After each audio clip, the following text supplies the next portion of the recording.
Three takeaways from Atlanta United's 4-0 loss to Inter Miami at Chase Stadium in Fort Lauderdale, Florida. Sydney and Henry with you as we look back on really a match, Henry, that we figured would be a tough one for Atlanta United, considering the number of players that are out for international duty, were out due to injury, and of course, as you might expect, they lose 4-0. Lionel Messi scores twice for Inter Miami as they close out the regular season in style, or the regular season home schedule in style, I should say, at Chase Stadium on Jordi Alba Appreciation Night, I guess. Down there's in Fort Lauderdale. Alba, of course, scoring as well. Takeaway number one.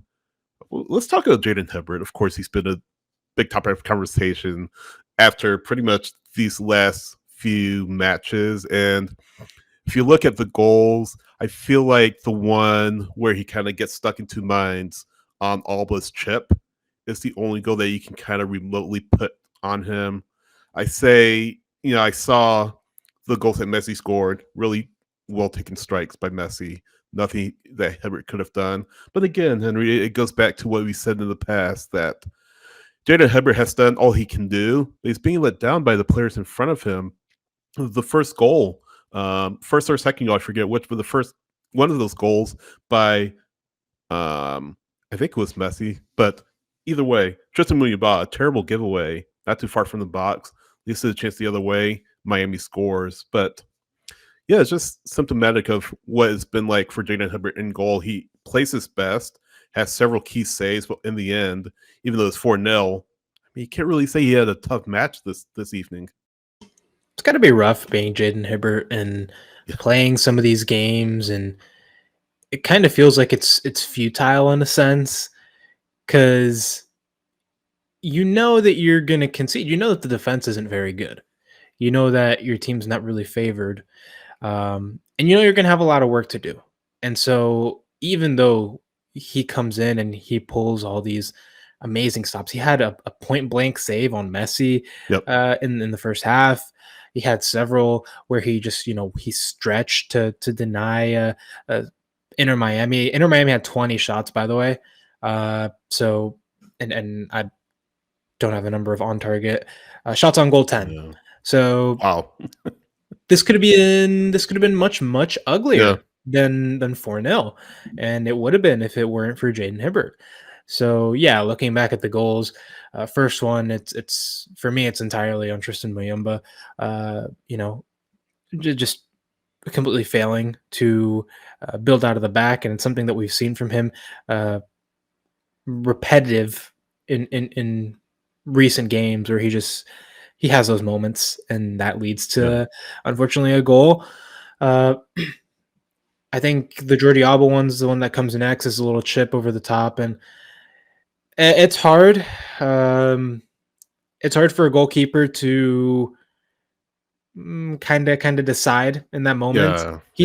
I've usually in his recent games, I have judged him as being a more decisive player. I think someone who has kind of more control in the box, but this one's just very difficult because it's a ball played entirely from the back, right, from Messi, right in behind Atlanta's entire back line, and Jordi Alba, who, by the way, is retiring at the end of the season, outruns everyone in Atlanta United's back line and getting back, which to me, that's several things, right?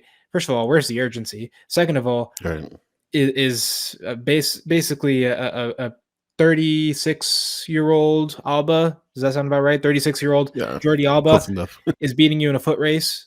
Guys, I mean, come on. You got to do better than that. We're talking about guys who are in their prime. And you're getting beat by fucking Jordi Alba, man. I mean, he's a great player, but there's no reason he should be that much faster than you. And so with Jayden Hibbert coming out, I think he realizes there's a moment in that play where he realizes he has to rush out, because if he doesn't, no one's going to stop him. And I think he just didn't expect Jordi Alba to come at him so fast and get to the ball that fast. And that's where he starts kind of pulling back. But by that point, he's in no man's land. So yeah, for the most part, I don't blame him for a whole lot. I have to go back and rewatch again, but I don't blame him for a lot of these goals. And yeah, it just kind of sucks that that mires your performance a little bit. I have no idea how Suarez scored that goal that he scored. It's just a banger. No one's saving that in Yeah. a million years. That But one, Messi's yeah, first one, and to be fair, Messi's second one, because that uh, was like a ball in over the top. It was a 1v1. yeah. It's hard to beat one of the best in the world at that game. So Mhm. it's tough to blame a young goalkeeper like Jayden Hibbert on something like that. No, for sure. So takeaway number 2 kind of branches off the Hibbert discussion is the younger players who have been pretty good for Atlanta United, but the older players have really let Atlanta down. So you mentioned Muyumba, the poor possession that led to the first goal for Miami. But you look at Dom Chong Qui, who got the start on the left as a left winger, did pretty good, especially in the first half. He had a couple of looks at goal. Of course, he's not a striker, but he did well for most of the first half. Sal Mazzaferro coming in, sort of an emergency for Stian Gregersen, did okay. Cooper Sanchez, first MLS start. So you saw those 3 players, those youngsters. I mean, Mazzaferro isn't really young, relatively speaking, compared to Sanchez, compared to Chong Qui, but those players needed to be in the match due to the fact that you're very shorthanded due to international play. We saw Patrick Weah get a run out over the last few minutes. Not so long where he can have made an impact, a serious impact, but you see the younger players, and I'll throw Hibbert in there, of course, as well, but you see good things from them, and unfortunately, A, you haven't seen enough of that from the older guys, and B, it's really late in the season, so hopefully, this is a sign of things to come in 2026. This front office, unfortunately, has had a track record of selling off younger players, trading younger players, loaning out younger players. Hopefully, with this crop that's coming in, like your Chong Quis, your Sanchez's, your Hibbert, those are players that can stick around for several years and really build a career in Atlanta.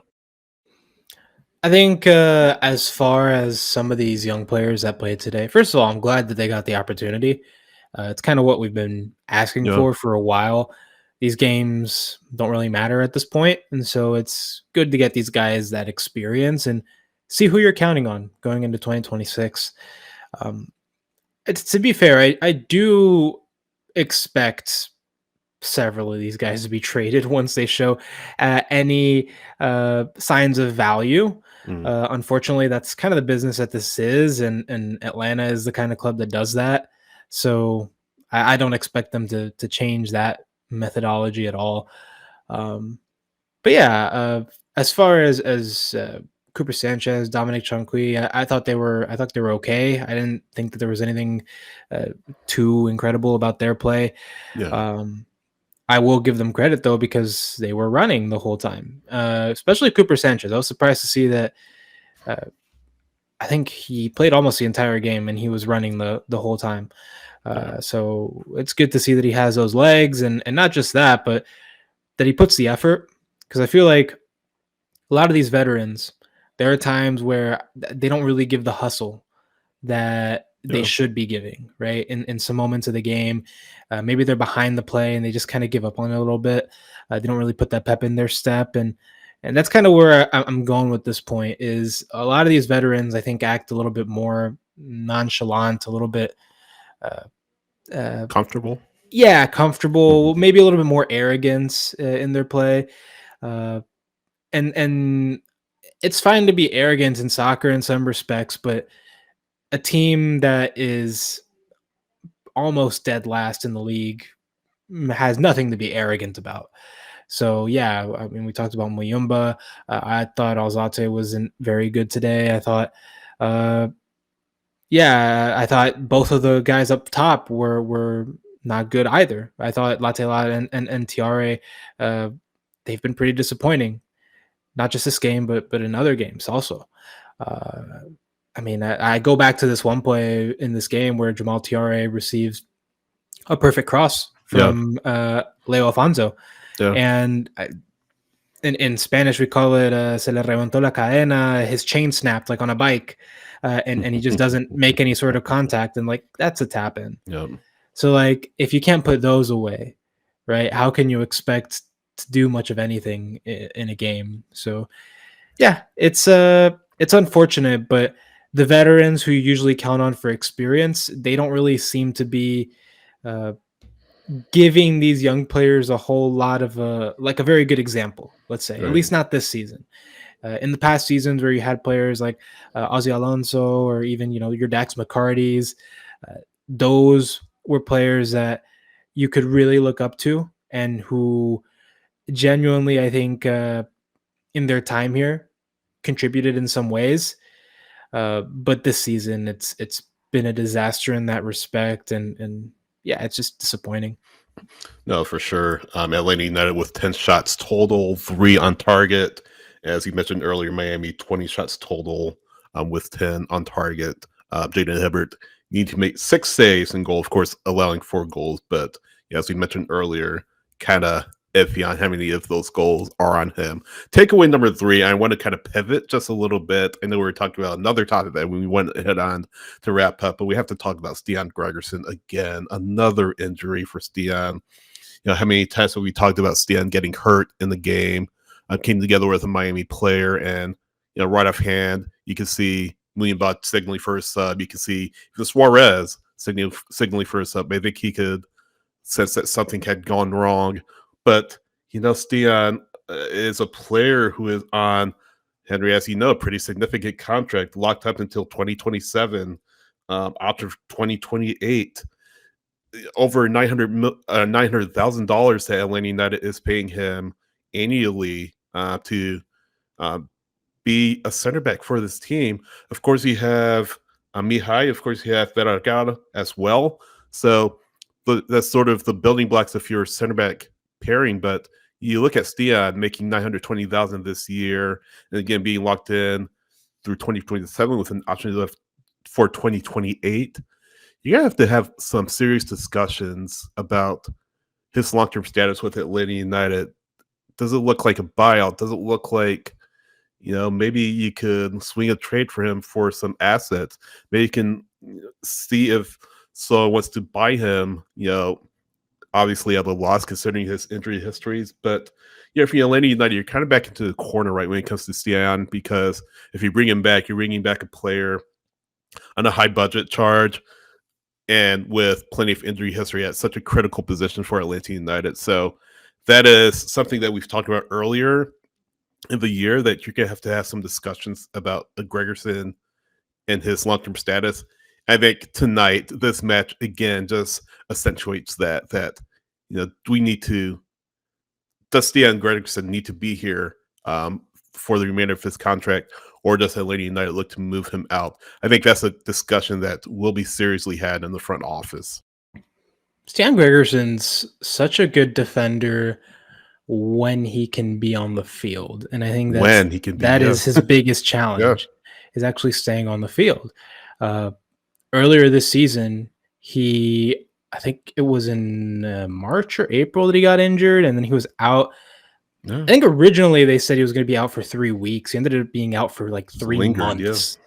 So, yeah, that is it's not good, right? If you're paying a guy the amount that you're paying him, I think it's almost $1 million that they're paying him, and he has, I think he's taking up an international slot as well. That's a TAM contract. I mean, there's just so many roster building resources tied into him.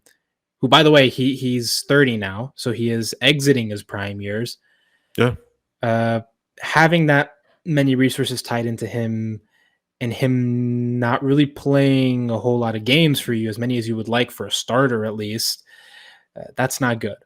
So that's the thing, right? Recently, MLS added a second buyout, and I think that's not even enough for this Atlanta United roster. I wish this team had like 4 buyouts going in the next season.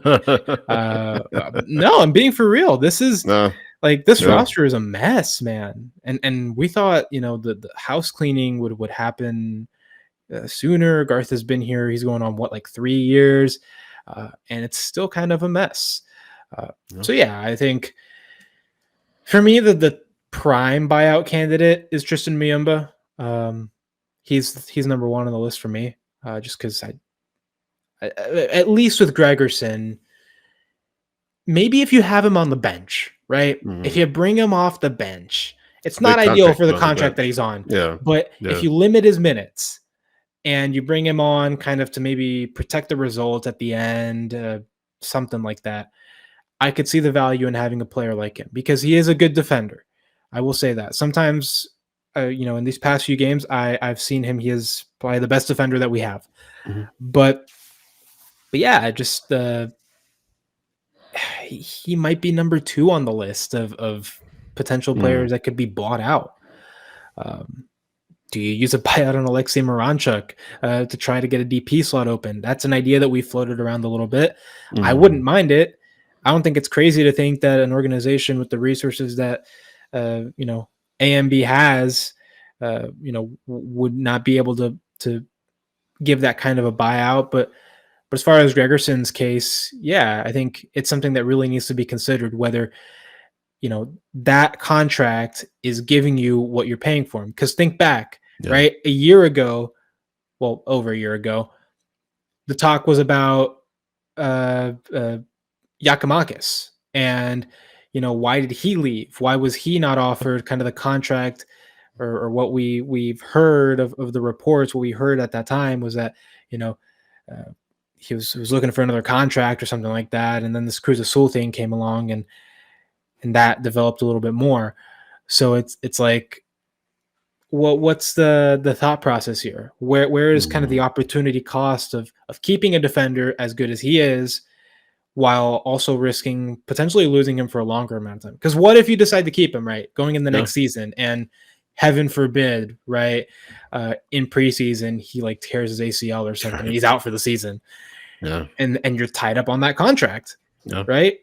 This is all a hypothetical, but it's a legitimate situation, and he is a legitimate injury prone player that you got to watch out for. And so in games like this, where you are banking on him to be one of your only center backs, this kind of stuff, you're exposed to that. So it's unfortunate, but it's a real thing to think about in this business and in soccer in general.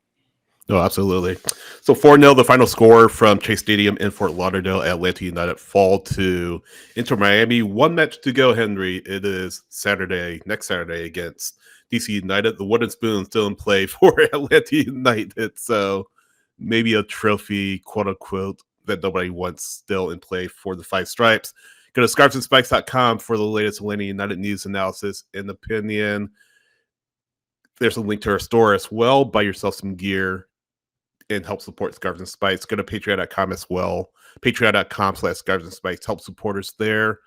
If you're listening on Apple Podcasts, Spotify, iHeart, thanks so much. Please leave a review. Rate us 5 stars. Let us know how we're doing. If you're watching on YouTube and haven't already, please like and subscribe to our channel. It definitely helps us out a lot as we try to bring you the best Atlanta United coverage on the web. Henry, where can people find you on social media? At H.A. Higuita. I'm at SH Wrights on X and Blue Sky, SidH.soccer on Instagram and Threads. We are at Scarves, the letter N, Spikes on X, Scarves and Spikes on Instagram and Threads, scarvesandspikes.com on Blue Sky, Facebook.com/Scarves and Spikes. Yeah, I think that's it. All right. Sydney and Henry signing off. We'll see Until you next time. For Take one care. More time, right?